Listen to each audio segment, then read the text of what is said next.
After the first two positions that I show you that could actually come from, no, the one position could be in what happens in a game, and the second position was taken actually from an endgame played in a simultaneous exhibition.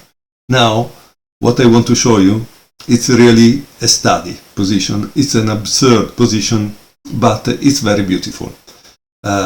Because of what happens in order to give checkmate.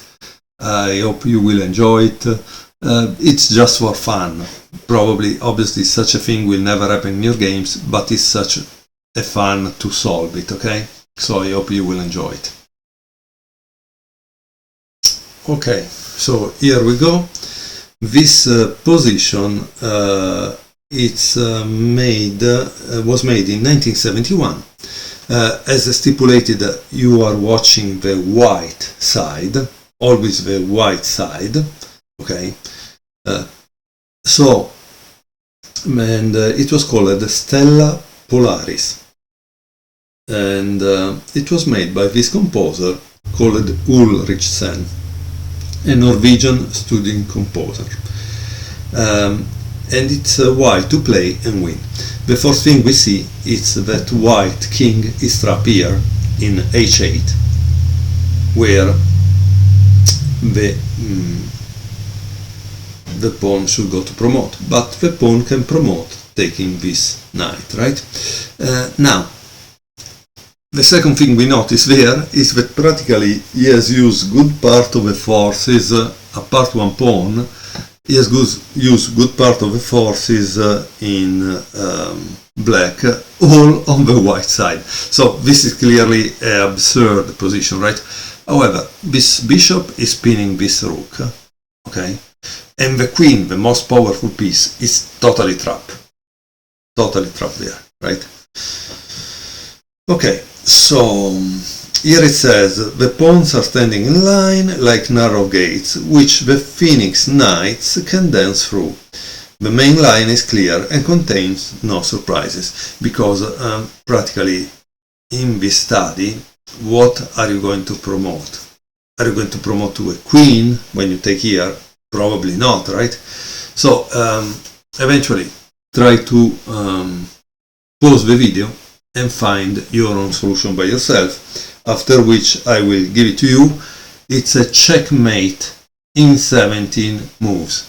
Now, I don't know if the computer would find it, but that would be an interesting thing. And I'm sure that Timman knows it, because Timman has checked all of this with computers, because there were some studies that were not correct. And so that's why we have a new edition of this book.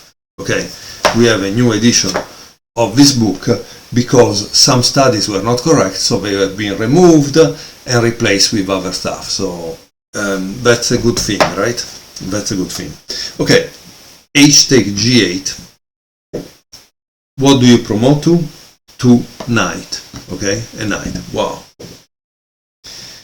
What does black play? Black plays bishop a5, to which there is rook b1, bishop e1, and now there is knight h6. So the problem here is in fact that they are all trapped. So those pieces are there to stop the king from escaping, probably, right? G takes h6, g7, h5, and once more we have g8, promotion, right, to a knight, h4, and now what do? You don't play this, because if you play knight takes e7, it's stalemate. Black cannot move anything, right? So you cannot play this. You need to play this move, knight f6, after which we have e takes f6, e7, f5, once more e8, knight. So up to this point the idea is kind of clear. You continue to sacrifice the knight up to the moment you reach a point in which something must happen, right? Okay. F4, and after F4, what do you play? Knight d6 again. C takes d6, c7, d5, c8 again with another knight, and now you have d4. Okay, what do you play? Again, if you play here, it's stalemate. You don't want that, so you have to sacrifice your knight. Okay, a takes b6, a7, b5.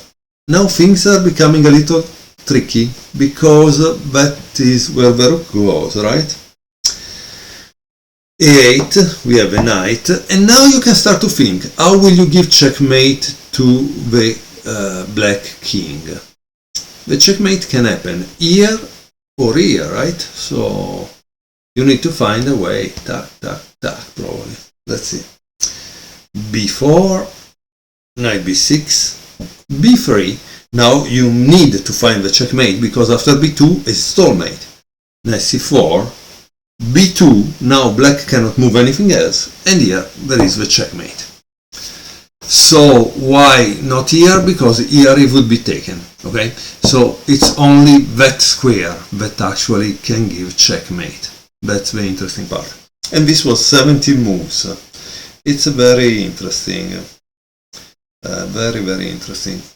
I like it, and that's why I show it to you. But of course, does this serve something? I don't know. I don't think you can really improve your game with this kind of thing, because in reality, of all this maneuver, the only thing you had to see was the checkmate in the end. If you didn't see that, all the rest didn't really matter. And then you had to see the idea that you have to let your knight be taken every single time to avoid the stalemate. Okay, I like it, but honestly, I don't think it's going to improve your endgame skills. But I think we enjoyed it, okay? Have a good day.